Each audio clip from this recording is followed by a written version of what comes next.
Welcome back to Primetime News and thanks for staying with us. To news overseas now, travelers are being warned to expect long wait times at airports in the United States as Transportation Security Administration (TSA) workers go without full pay due to a partial government shutdown in the USA. TSA agents are calling out sick or even quitting, and airports are seeing a nationwide shortage of security agents right as the busy spring break travel season hits. The Department of Homeland Security says more than 400 TSA agents have quit so far. The White House says Immigration and Customs Enforcement (ICE) agents will help with security at airport entrances and exits, but it's unclear whether that will help with the lines.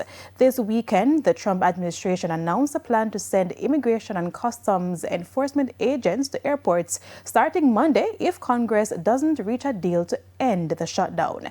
Democrats are calling for more oversight and reform to immigration enforcement.